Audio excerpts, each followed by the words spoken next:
ಪ್ರವಾದಿಗಳ ಸಂದೇಶದಲ್ಲಿ ಬೆಂಕಿಯ ಕಠೋರತೆಯು ಕಣ್ಣೀರಿನ ಮೃದುತ್ವವು ಜೊತೆಯಾಗಿರುತ್ತಿದ್ದವು. ಆದರೆ ಈಗಿನ ಸಂದೇಶಗಳು ಹೇಗಿದೆ?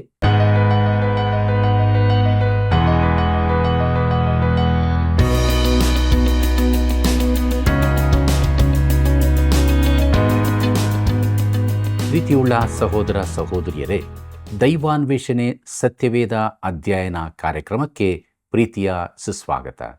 ಇಂದಿನಿಂದ ನಾವು ಪ್ರವಾದಿಗಳಲ್ಲಿ ಒಬ್ಬನಾದ ಯೆಶಾಯನ ಪ್ರವಾದನೆ ಗ್ರಂಥವನ್ನು ಅಧ್ಯಯನ ಮಾಡಲಿರುವೆವು.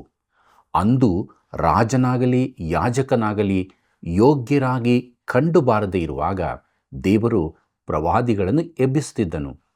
ಈಗ ಯೆಶಾಯನ ಪ್ರವಾದನೆ ಗ್ರಂಥದ ಪೀಠಿಕೆ ಭಾಗವನ್ನು ಅಧ್ಯಯನ ಮಾಡಿ ಅತೀ ಅಮೂಲ್ಯವಾದ ಸತ್ಯಗಳನ್ನು ತಿಳಿದುಕೊಳ್ಳೋಣ.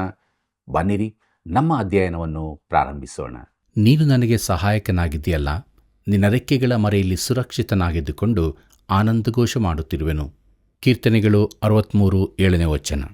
ಕರ್ತನಲ್ಲಿ ಪ್ರೀತಿಯುಳ್ಳ ಸಹೋದರ ಸಹೋದರಿಯರೇ, ನಮ್ಮ ರಕ್ಷಕನಾದ ಯೇಸು ಕ್ರಿಸ್ತನ ಅತಿ ಮಹಿಮೆಯ ನಾಮದಲ್ಲಿ ನಿಮ್ಮೆಲ್ಲರಿಗೂ ನನ್ನ ಹೃದಯಪೂರ್ವಕವಾದ ಪ್ರೀತಿಯ ವಂದನೆಗಳು. ಸತ್ಯವೇದ ಅಧ್ಯಯನದಲ್ಲಿ ಇಲ್ಲಿವರೆಗೆ ದೇವರ ನಡೆಸುವಿಕೆಯನ್ನು ನೆನಪು ಮಾಡಿಕೊಂಡು ಆತನು ನಮಗೆ ಬೋಧಿಸಿದ ಸತ್ಯಗಳನ್ನು ಅರಿತವರಾಗಿದ್ದುಕೊಂಡು ಇಂದಿನಿಂದ ಹೊಸ ಪುಸ್ತಕ ಅಂದರೆ ಯೆಶಾಯನ ಪ್ರವಾದನೆ ಗ್ರಂಥವನ್ನು ಧ್ಯಾನ ಮಾಡಲಿರುವೆವು. ಆದ್ದರಿಂದ ಆತ್ಮನ ಸಹಾಯವನ್ನು ಬೇಡಿಕೊಳ್ಳೋಣ ಮತ್ತು ದೇವವಾಕ್ಯದ ಸತ್ಯವನ್ನು ತಿಳಿದುಕೊಳ್ಳುವಂತೆ ಪ್ರಾರ್ಥಿಸುತ್ತಾ ನಮ್ಮ ಧ್ಯಾನದಲ್ಲಿ ಮುಂದೆ ಸಾಗುವಾಗ ಯೆಶಾಯನ ಪ್ರವಾದನೆ ಗ್ರಂಥದ ಪೀಠಿಕೆ ಭಾಗವನ್ನು ನೋಡೋಣ. ಪ್ರಿಯರೇ, ಯೆಶಾಯನ ಪುಸ್ತಕದಿಂದ ಪ್ರಾರಂಭಿಸಿ ಹಳೆ ಒಡಂಬಡಿಕೆಯ ಅಂತ್ಯದವರೆಗಿನ ಪುಸ್ತಕಗಳನ್ನು ಪ್ರವಾದನಾ ಭಾಗವೆಂದು ಕರೆಯಲಾಗುತ್ತದೆ. ಇದರ ಅರ್ಥ ಪ್ರವಾದನೆಯು ಯೆಶಾಯನಿಂದ ಪ್ರಾರಂಭವಾಯಿತೆಂದಲ್ಲ. ಯಾಕಂದರೆ ಮೋಶೆ ಬರೆದ ಪಂಚಗ್ರಂಥಗಳ ಕಾಲದಲ್ಲೂ ಪ್ರವಾದನೆಗಳಿದ್ದವು.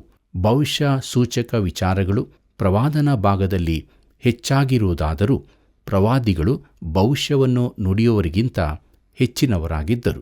ದೇವರ ಶಕ್ತಿಯನ್ನು ಪ್ರಕಟಿಸುವ ಸಾಧನವಾಗಿ ರಾಜರಾಗಲಿ ಯಾಜಕರಾಗಲಿ ಯೋಗ್ಯರಾಗಿ ಕಂಡುಬಾರದಿದ್ದ ಹಿನ್ನೆಲೆಯಲ್ಲಿ ಈ ಪ್ರವಾದಿಗಳು ದೇವರಿಂದ ಎಬ್ಬಿಸಲ್ಪಟ್ಟವರಾಗಿದ್ದಾರೆ.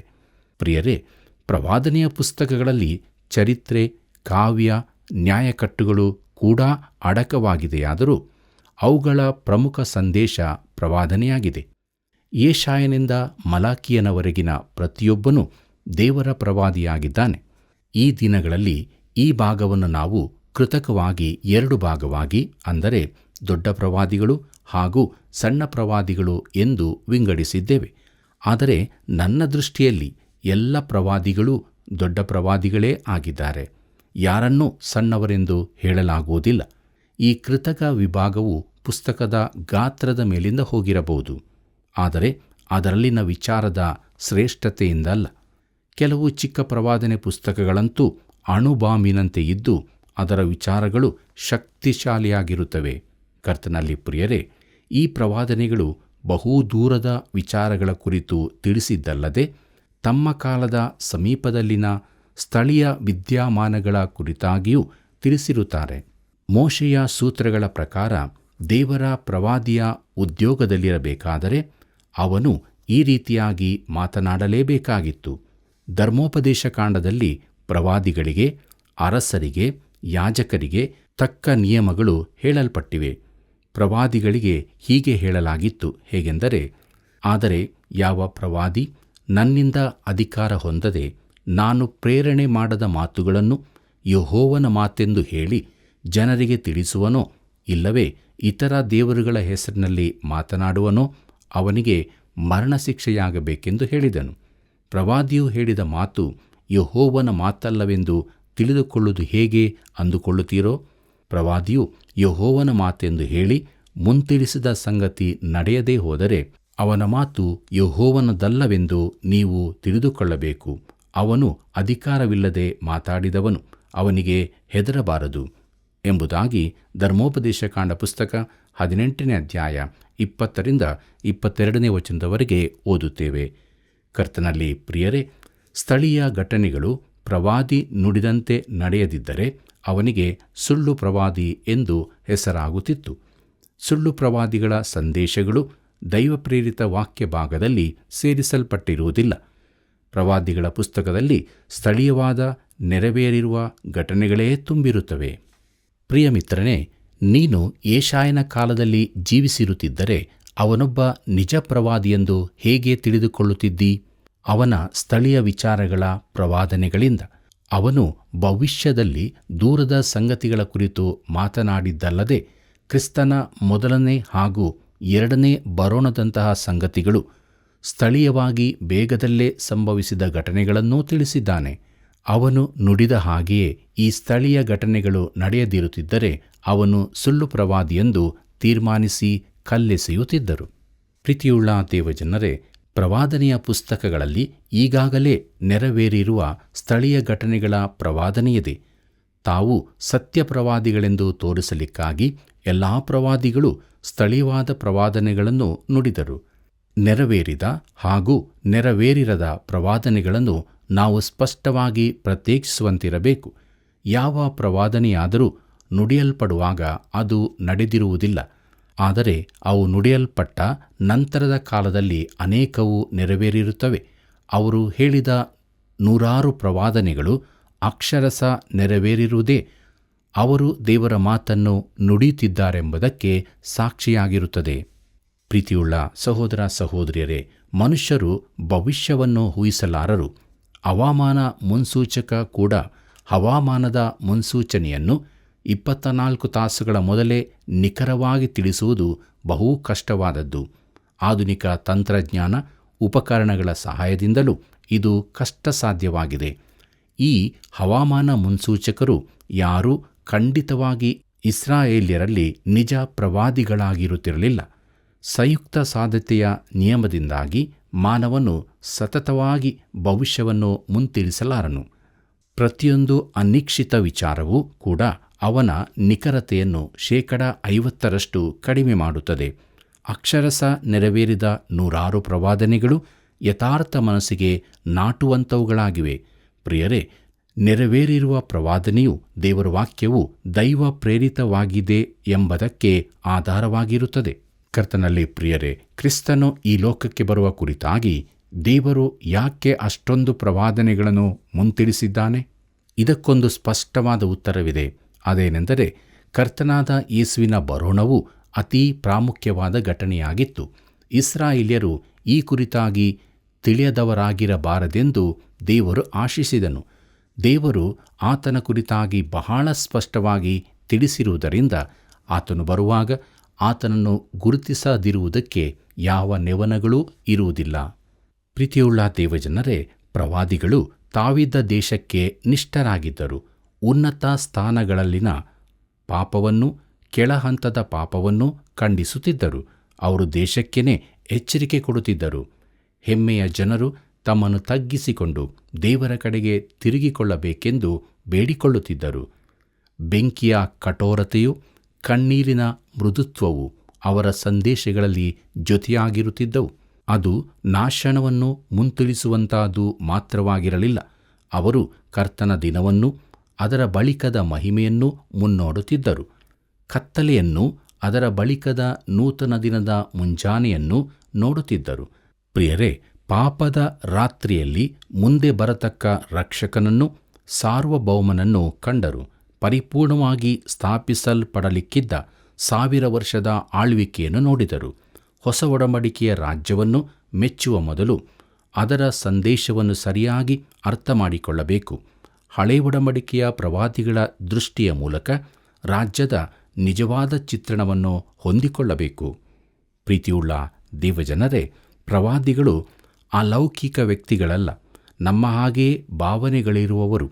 ಆದರೆ ದೇವರ ಪರವಾಗಿ ಮಾತಾಡುವವರಾದ್ದರಿಂದ ಅವರ ಸಂದೇಶಗಳು ಈಗಲೂ ನಿಶ್ಚಿತವಾದ ಮತ್ತು ಪ್ರೇರಿತವಾದ ದೇವರ ವಾಕ್ಯವಾಗಿದೆ. ಹೊಸ ಒಡಂಬಡಿಕೆಯ ಬರಹಗಾರರು ಇದನ್ನು ದೃಢೀಕರಿಸಿದ್ದಾರೆ. ಪೇತ್ರನು ಹೇಳುತ್ತಾನೆ, ದೇವರು ನಿಮಗೆ ತೋರಿಸಿರುವ ಕೃಪೆಯನ್ನು ಕುರಿತು ಮುಂತಿಳಿಸಿದ ಪ್ರವಾದಿಗಳು ಈ ರಕ್ಷಣೆಯ ವಿಷಯದಲ್ಲಿ ಸೂಕ್ಷ್ಮವಾಗಿ ವಿಚಾರಿಸಿ ಪರಿಶೋಧನೆ ಮಾಡಿದರು.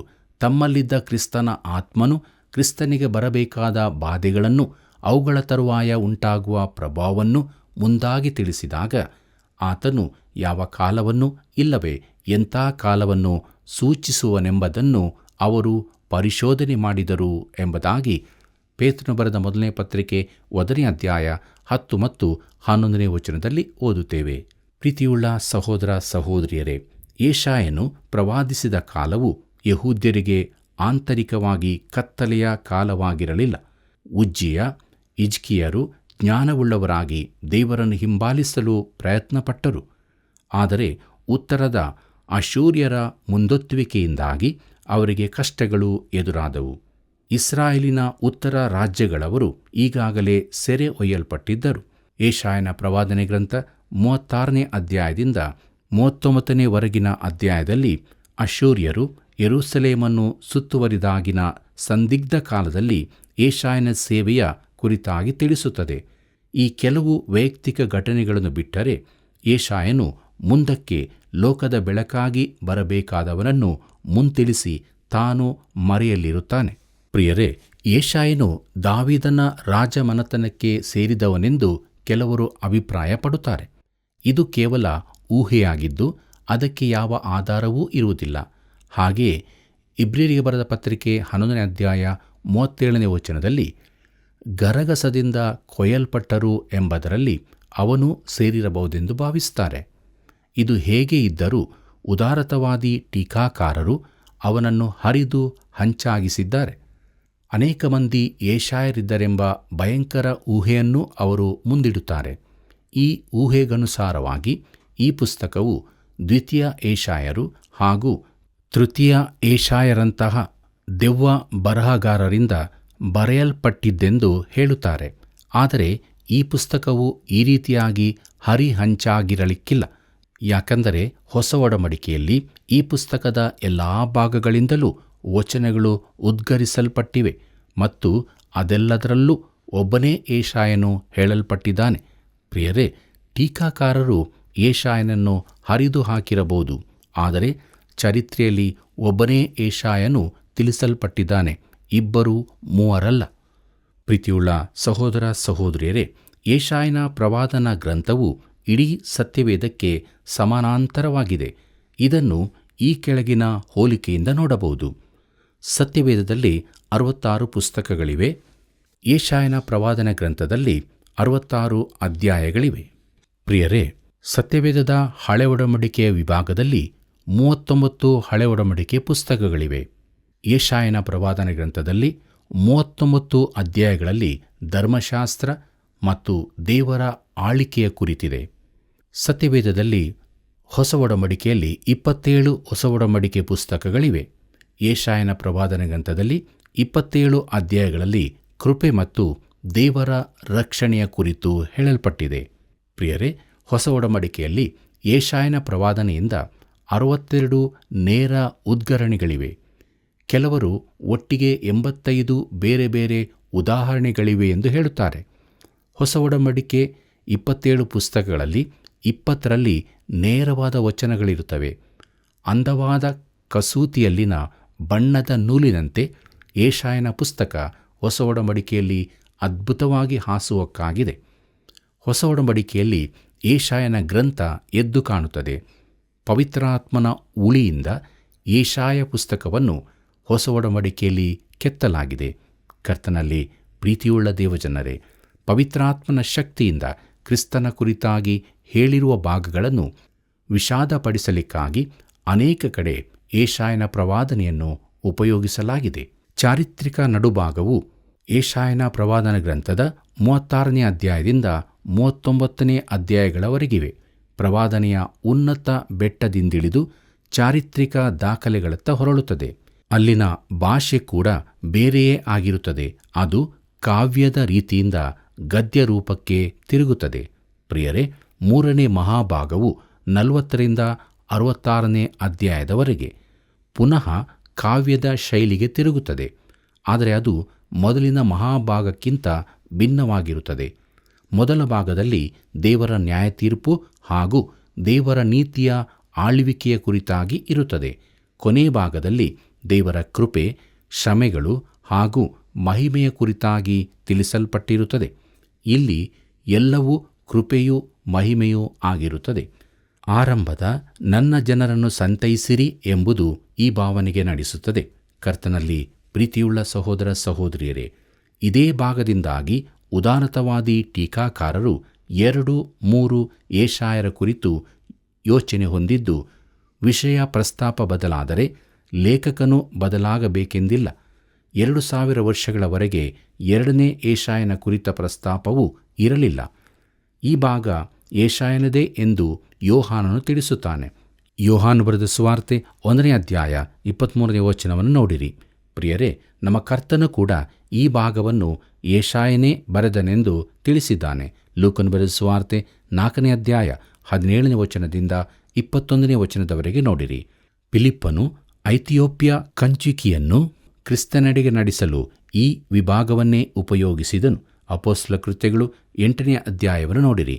ಇನ್ನು ಅನೇಕ ಇಂತಹ ಮಾತುಗಳು ಯೆಶಾಯನೇ ಬರೆದನೆಂಬುದಕ್ಕೆ ಆಧಾರವಾಗಿವೆ. ಕರ್ತನಲ್ಲಿ ಪ್ರಿಯರೇ, ಯೆಶಾಯನು ಅನೇಕ ಸ್ಥಳೀಯ ವಿಚಾರಗಳನ್ನು ತಿಳಿಸಿದ್ದನು. ಯೆರೂಸಲೇಮಿಗೆ ಅಶ್ಶೂರ್ಯ ಸೇನೆ ಮುತ್ತಿಗೆ ಹಾಕಿದಾಗ ಯೆಶಾಯನು ಬಹುಧೈರ್ಯದ ಪ್ರವಾದನೆ ನುಡಿಯುತ್ತಾನೆ. ಅದೇನೆಂದರೆ, ಅವನು ಪಟ್ಟಣವನ್ನು ಸಮೀಪಿಸುವುದಿಲ್ಲ, ಅದಕ್ಕೆ ಬಾಣವನ್ನೆಸೆಯುವುದಿಲ್ಲ, ಅದನ್ನು ಕೆಡವಿಬಿಡುವುದಕ್ಕೋಸ್ಕರ ಅದರ ಎದುರಾಗಿ ಮಣ್ಣಿನ ದಿಬ್ಬವನ್ನು ಮಾಡುವುದಿಲ್ಲ ಎಂಬುದಾಗಿ. ಇದನ್ನು ನಾವು ಯೆಶಾಯನ ಪ್ರವಾದನೆ ಗ್ರಂಥ 37ನೇ ಅಧ್ಯಾಯ 33ನೇ ವಚನದಲ್ಲಿ ಓದುತ್ತೇವೆ. ಪ್ರಿಯರೇ, ಹಿಜ್ಕೀಯನ ರೋಗದ ಕುರಿತು ಯೆಶಾಯನು ಹೇಳಿದ ಪ್ರವಾದನೆಯನ್ನು ಯೆಶಾಯನ ಪ್ರವಾದನೆ ಗ್ರಂಥ 38ನೇ ಅಧ್ಯಾಯದಲ್ಲಿ ನೋಡಿರಿ. ಕರ್ತನಲ್ಲಿ ಪ್ರಿಯರೇ, ಕೆಲವು ಪ್ರವಾದನೆಗಳು ಅವನ ಜೀವಿತ ಕಾಲದಲ್ಲಿ ನೆರವೇರಿರಲಿಲ್ಲ, ಆದರೆ ಈಗ ನೆರವೇರಿದೆ. ಹೊಸ ಒಡಂಬಡಿಕೆಯು ಯೇಸು ಕ್ರಿಸ್ತನನ್ನು ಮುಖ್ಯ ಪ್ರಸ್ತಾಪವನ್ನಾಗಿ ತೋರಿಸುತ್ತದೆ. ಅದೇ ರೀತಿಯಾಗಿ ಯೆಶಾಯನು ಕೂಡ ಯೇಸು ಕ್ರಿಸ್ತನನ್ನು ಮುಖ್ಯ ಪ್ರಸ್ತಾಪವನ್ನಾಗಿ ಮುಂದಿಡುತ್ತಿದ್ದಾನೆ. ಯೆಶಾಯನನ್ನು 5ನೇ ಸವಾರ್ತಿಕನೆಂದು, ಅವನ ಪ್ರವಾದನ ಗ್ರಂಥವನ್ನು 5ನೇ ಸುವಾರ್ತೆಯೆಂದೂ ಹೇಳಲಾಗುತ್ತಿದೆ. ಕ್ರಿಸ್ತನು ಕನ್ನಿಕೆಯಲ್ಲಿ ಜನಿಸಿದ್ದು, ಆತನ ಗುಣಗಳು, ಆತನ ಜೀವಿತ, ಮರಣ, ಪುನರುತ್ಥಾನ, 2ನೇ ಬರೋಣ ಎಲ್ಲವೂ ಕೂಡ ಯೆಶಾಯನ ಪುಸ್ತಕದಲ್ಲಿ ಸ್ಪಷ್ಟವಾಗಿ ನಿಖರವಾಗಿಯೂ ಹೇಳಲ್ಪಟ್ಟಿದೆ. ಪ್ರೀತಿಯುಳ್ಳ ದೇವಜನರೇ, ಮುಂದಕ್ಕೆ ನಾವು ಯೆಶಾಯನ ಪ್ರವಾದನೆ ಗ್ರಂಥದ ರೂಪುರೇಖೆಯನ್ನು ನೋಡೋಣ. ಅದರಲ್ಲಿ ಮೊದಲನೆಯದು ನ್ಯಾಯ ವಿಚಾರಣೆ, ಅಂದರೆ ಕಾವ್ಯ. ಅಧ್ಯಾಯ 1ರಿಂದ 35ರವರೆಗೆ. ಸಿಂಹಾಸನದ ಮೇಲಿನ ಸಾರ್ವಭೌಮನ ಪ್ರಕಟಣೆ. 1ನೇದಾಗಿ, ನ್ಯಾಯಸಭೆಗೆ ವಿಶ್ವವೆಲ್ಲವೂ ಬಂದು ಹಾಜರಾಗಿ ಇಸ್ರಾಯೇಲ್ ಜನಾಂಗದ ಮೇಲೆ ದೇವರ ಆಪಾದನೆಗಳನ್ನು ಕೇಳಬೇಕೆಂಬ ಗಂಭೀರ ಕರೆ. 1ನೇ ಅಧ್ಯಾಯ. 2ನೇದು, ಯೆಹೂದ ಯೆರೂಸಲೇಮುಗಳ ಭವಿಷ್ಯದ ಮುನ್ನೋಟ. ಅಧ್ಯಾಯ 2. 3ನೇದು, ಯೆಹೂದ ಯೆರೂಸಲೇಮಿನ ಈಗಿನ ಪರಿಸ್ಥಿತಿ. ಅಧ್ಯಾಯ 3. 4ನೇದು, ಭವಿಷ್ಯದ ಇನ್ನೊಂದು ಮುನ್ನೋಟ. ಅಧ್ಯಾಯ 4. 5ನೇದು, ದ್ರಾಕ್ಷಿ ತೋಟದ ಸಾಮ್ಯ ಹಾಗೂ ಇಸ್ರಾಯೇಲಿಗೆ ಮುಂತಿಳಿಸಲಾದ ಕಷ್ಟಗಳು. ಅಧ್ಯಾಯ 5. 6ನೇದಾಗಿ, ಯೆಶಾಯನಿಗಾದ ವೈಯಕ್ತಿಕ ಕರೆ, ಪ್ರವಾದಿಯಾಗಿ ನೇಮಕ. ಅಧ್ಯಾಯ 6. 7ನೇದು, ಸ್ಥಳೀಯ ಹಾಗೂ ದೂರದ ಘಟನೆಗಳ ಮುಂತಿಳಿಸುವಿಕೆ. ಅಧ್ಯಾಯ 7ರಿಂದ 10ರವರೆಗೆ. ಮುಂದಕ್ಕೆ ಬರಲಿರುವ ಶಿಶುವಿನಲ್ಲಿ ಭವಿಷ್ಯದ ನಿರೀಕ್ಷೆ ಎಂಬ ವಿಚಾರವಿದೆ. 1000 ವರ್ಷದ ಆಳಿಕೆ. 11 ಮತ್ತು 12ನೇ ಅಧ್ಯಾಯಗಳು. ಸುತ್ತಣ ರಾಜ್ಯಗಳ ವಿಷಯವಾದ ದೈವೋಕ್ತಿಗಳು ಹೆಚ್ಚಿನವು ನೆರವೇರಿಸಲ್ಪಟ್ಟಿವೆ. 13ರಿಂದ 23ನೇ ಅಧ್ಯಾಯಗಳವರೆಗೆ. ಅವುಗಳಲ್ಲಿ ಮೊದಲನೆಯದು ಬಾಬೇಲಿನ ವಿಷಯವಾದ ದೈವೋಕ್ತಿ. 13 ಮತ್ತು 14ನೇ ಅಧ್ಯಾಯಗಳು. 2ನೇದು ಮೋವಾಬಿನ ವಿಷಯವಾದ ದೈವೋಕ್ತಿ. 15 ಮತ್ತು 16ನೇ ಅಧ್ಯಾಯಗಳು. 3ನೇದು ದಮಸ್ಕದ ವಿಷಯವಾದ ದೈವೋಕ್ತಿ. 17ನೇ ಅಧ್ಯಾಯ. 4ನೇದು ಕೂಷಿನ ನದಿಗಳ ಆಚೆಯಲ್ಲಿರುವ ದೇಶದ ವಿಷಯವಾದ ದೈವೋಕ್ತಿ. 18ನೇ ಅಧ್ಯಾಯ. 5ನೇದು ಐಗುಪ್ತದ ವಿಷಯವಾದ ದೈವೋಕ್ತಿ. 19 ಮತ್ತು 20ನೇ ಅಧ್ಯಾಯಗಳು. 6ನೇದು ಬಾಬೇಲ್, ಏದೋಮ್, ಅರೇಬಿಯ ವಿಷಯವಾದ ದೈವೋಕ್ತಿ. 21ನೇ ಅಧ್ಯಾಯ. 7ನೇದು ದಿವ್ಯ ದರ್ಶನದ ತಗ್ಗಿನ ವಿಷಯವಾದ ದೈವೋಕ್ತಿ. 22ನೇ ಅಧ್ಯಾಯ. 8ನೇದು ತೂರಿನ ವಿಷಯವಾದ ದೈವೋಕ್ತಿ. 23ನೇ ಅಧ್ಯಾಯ. ಮುಂದಕ್ಕೆ ಭೂಲೋಕದಲ್ಲಿ ರಾಜ್ಯದ ಕ್ರಮ, ಸಿಂಹಾಸನವು ಸ್ಥಾಪಿಸಲ್ಪಡುವ ಕಾರ್ಯಕ್ರಮ. 24ರಿಂದ 34ನೇ ಅಧ್ಯಾಯಗಳವರೆಗೆ. ಅವುಗಳಲ್ಲಿ ಮೊದಲನೆಯದು ರಾಜ್ಯ 1000 ವರ್ಷದ ಆಳ್ವಿಕೆಯ ಲೌಕಿಕ ಆಶೀರ್ವಾದಗಳು 35ನೇ ಅಧ್ಯಾಯ. ಚಾರಿತ್ರಿಕ ನಡುವಣ ಪ್ರಸ್ತಾಪ ಅಧ್ಯಾಯ 36ರಿಂದ 39ನೇ ಅಧ್ಯಾಯಗಳವರೆಗೆ. ಮಹಾಸಂಕಟ ಕಾಲದಲ್ಲಿ ದೇವರು ತನ್ನ ಜನರನ್ನು ಹೇಗೆ ಬಿಡಿಸುತ್ತಾನೆಂಬುದರ ಪ್ರವಾದನೆ ಚಿತ್ರಣ ಇದಾಗಿರುತ್ತದೆ. 2ನೇ ಅರಸುಗಳು 18 ಮತ್ತು 19ನೇ ಅಧ್ಯಾಯ, 2ನೇ ಪೂರ್ವಕಾಲ ವೃತ್ತಾಂತ 29 ಮತ್ತು 30ನೇ ಅಧ್ಯಾಯಗಳನ್ನು ನೋಡಿರಿ. 1ನೇದು ಹಿಜ್ಕೀಯ ಅರಸನು ಸನ್ನೆರೀಬನು ಮುತ್ತಿಗೆ ಹಾಕಿದ್ದು 36ನೇ ಅಧ್ಯಾಯ. 2ನೇದು ಹಿಜ್ಕೀಯ ಅರಸನ ಪ್ರಾರ್ಥನೆ ಅಶ್ಶೂರ್ಯರ ನಾಶನ 37ನೇ ಅಧ್ಯಾಯ. 3ನೇದು ಹಿಜ್ಕೀಯ ಅರಸನ ರೋಗ ಪ್ರಾರ್ಥನೆ ಗುಣವಾದದ್ದು 38ನೇ ಅಧ್ಯಾಯ. 4ನೇದು ಹಿಜ್ಕೀಯ ಅರಸನ ಮೂರ್ಖತನ 39ನೇ ಅಧ್ಯಾಯ. ಮುಂದಕ್ಕೆ ನಾವು ರಕ್ಷಣೆ ಅಂದರೆ ಕಾವ್ಯ 40ರಿಂದ 66ನೇ ಅಧ್ಯಾಯದವರೆಗೆ. ಸಂಕಟಗಳ ನಡುವೆ ರಕ್ಷಕನ ಪ್ರಕಟಣೆ 3 ವಿಭಾಗಗಳಾಗಿದ್ದು, ಅದರಲ್ಲಿ ಮೊದಲನೇದು ಸೇವಕನ ಮೂಲಕ ಯೆಹೋವನ ಸಂತೈಸುವಿಕೆ 40ರಿಂದ 48ನೇ ಅಧ್ಯಾಯಗಳವರೆಗೆ. ವಿಗ್ರಹಾರಾಧನೆಗೆ ವಿರುದ್ಧವಾಗಿ ವಾದ, ಸಹಾಯ, ನಿರೀಕ್ಷೆಗಳು ಸೇವಕನಿಂದ ಮಾತ್ರ. 2ನೇದು ಸಂಕಟಪಡುವ ಸೇವಕನಿಂದ ಯೆಹೋವನ ರಕ್ಷಣೆ ಅಧ್ಯಾಯ 49ರಿಂದ 57. 2ನೇ ವಿಭಾಗದಲ್ಲಿ ಮೊದಲನೆಯದು ಸಮಸ್ತ ಲೋಕದ ವಿಮೋಚಕ, ಅವನೇ ದೇವರ ಸೇವಕನು 49ನೇ ಅಧ್ಯಾಯ 1ನೇ ವಚನದಿಂದ 52ನೇ ವಚನದವರೆಗೆ. 2ನೇದು ಸಂಕಟ ಪೀಡಿತ ಸೇವಕನಿಂದ ಬಿಡುಗಡೆ, ದೇವರ ಕುರಿಮರಿ 52ನೇ ಅಧ್ಯಾಯ 13ನೇ ವಚನದಿಂದ 53ನೇ ಅಧ್ಯಾಯ 12ನೇ ವಚನದವರೆಗೆ. 3ನೇದು ವಿಮೋಚಕನಿಂದಾದ ಬಿಡುಗಡೆಯ ಫಲ, ದೇವರ ಒಬ್ಬನೇ ರಕ್ಷಕ ಅಧ್ಯಾಯ 54ರಿಂದ 57ನೇ ಅಧ್ಯಾಯದವರೆಗೆ. ಮುಂದಕ್ಕೆ ನೋಡುತ್ತೇವೆ ಸಂಕಟಪಡುವ ಸೇವಕನಿಂದ ಬರುವ ಯೆಹೋವನ ಮಹಿಮೆ ಅಧ್ಯಾಯ 58ರಿಂದ 66ರವರೆಗೆ. ಅದರಲ್ಲಿ ಮೊದಲನೆಯದು ದೇವರ ಮಹಿಮೆಯ ಸ್ಥಾಪನೆಗೆ ಪಾಪದಿಂದ ಅಡ್ಡಿ 58 ಮತ್ತು 59ನೇ ಅಧ್ಯಾಯಗಳು. 2ನೇದು ಚಿಯೋನಿಗೆ ಉದ್ಧಾರಕನ ಆಗಮನ 60ನೇ ಅಧ್ಯಾಯದಿಂದ 66ನೇ ಅಧ್ಯಾಯಗಳವರೆಗೆ. ದೇವರ ಮುಂಬರುವಿಕೆಯನ್ನು ಯಾವುದೂ ತಡೆಯಲಾರದು, ಆತನು ಪಾಪವನ್ನು ದಂಡಿಸಲಿರುವನು ಎಂಬುದಾಗಿ. ಕರ್ತನಲ್ಲಿ ಪ್ರೀತಿಯುಳ್ಳ ದೇವಜನರೇ, ದೇವರ ಮಹಾಕೃಪೆಯಿಂದ ಯೆಶಾಯನ ಪ್ರವಾದನೆ ಗ್ರಂಥದ ಪೀಠಿಕೆ ಭಾಗವನ್ನು ನಾವು ಧ್ಯಾನ ಮಾಡಿದ್ದೇವೆ. ಅದ್ಭುತವಾದ ಸತ್ಯಗಳು ದೇವರು ನಮಗೆ ತಿಳಿಸಿದ್ದಾನೆ. ಆದ್ದರಿಂದ ನಾವು ಕೂಡ ಇಹಲೋಕದ ನಮ್ಮ ಜೀವಿತದಲ್ಲಿ ದೇವರನ್ನು ಪ್ರೀತಿ ಮಾಡುತ್ತಾ, ನಮ್ಮ ರಕ್ಷಕನ 2ನೇ ಬರುವವನನ್ನು ಎದುರು ನೋಡುತ್ತಾ ಸದಾ ಚಿರಚಿತ್ತೆಯಿಂದ ಜೀವಿಸೋಣ. ಹೀಗಾಗುವಂತೆ ದೇವರು ತಾನೇ ಸಹಾಯ ಮಾಡಿ ನಡೆಸಲಿ. ಕರ್ತನ ಕೃಪೆಯು ಸದಾ ನಿಮ್ಮೆಲ್ಲರ ಸಂಗಡ ಇರಲಿ. ಪ್ರಿಯರೇ, ಸುಳ್ಳು ಪ್ರವಾದಿಗಳ ಸಂದೇಶಗಳು ದೈವ ಪ್ರೇರಿತ ವಾಕ್ಯ ಭಾಗದಲ್ಲಿ ಸೇರಿಸಲ್ಪಟ್ಟಿಲ್ಲ. ಪ್ರವಾದಿಗಳ ಪುಸ್ತಕದಲ್ಲಿ ಸ್ಥಳೀಯವಾದ ನೆರವೇರಿರುವ ಘಟನೆಗಳೇ ತುಂಬಿರುತ್ತವೆ ಎಂದು ನಾವು ತಿಳ್ಕೊಂಡೆವು. ಯೇಸು ಕ್ರಿಸ್ತನು ಈ ಲೋಕಕ್ಕೆ ಬರುವ ಕುರಿತಾಗಿ ಅದ್ಭುತವಾದ ಪ್ರವಾದನೆಗಳನ್ನು ಯೆಶಾಯನ ಪುಸ್ತಕದ ಪ್ರಸ್ತಾಪದಲ್ಲಿ ನಾವು ನೋಡಿದ್ದೇವೆ. ಆದ್ದರಿಂದ ಪ್ರವಾದಿಗಳ ಜೀವಿತದಲ್ಲಿ ಕಂಡುಕೊಂಡ ಹಾಗೆ ನಾವು ದೇವರಿಗೆ ನಿಷ್ಠರಾಗಿ ಪರಿಶುದ್ಧವಾದ ಜೀವಿತವನ್ನು ಜೀವಿಸೋಣ. ಬನ್ನಿರಿ ಪ್ರಾರ್ಥನೆ ಮಾಡೋಣ. ಪ್ರಿಯ ರಕ್ಷಕನಾದ ಯೇಸು ಸ್ವಾಮಿಯಲ್ಲಿ ತಂದೆಯಾದ ದೇವರೇ, ನಿನ್ನ ಜೀವುಳ್ಳ ವಾಕ್ಯದ ಮೂಲಕವಾಗಿ ನೀನು ನಮ್ಮ ಸಂಗಡ ಮಾತನಾಡಿದ್ದಿ. ನಿನಗೆ ಸ್ತೋತ್ರವಾಗಲಿ. ನಮ್ಮ ಜೀವಿತದಲ್ಲಿ ನಾವು ನಿನಗೆ ವಿಧೇಯರಾಗಿ ನಿನ್ನ ವಾಕ್ಯವನ್ನು ಕೈಕೊಂಡು ನಡೆಯುವುದಕ್ಕೆ ಸಹಾಯ ಮಾಡಬೇಕಾಗಿ ಬೇಡುತ್ತೇವೆ. ಯಾಕೆ ನಿನ್ನ ವಾಕ್ಯವು ಜೀವವುಳ್ಳದಾಗಿದೆ. ಆ ವಾಕ್ಯವೇ ನಮ್ಮನ್ನು ನಿತ್ಯ ಜೀವಕ್ಕೆ ನಡೆಸುವಂಥದ್ದಾಗಿದೆ.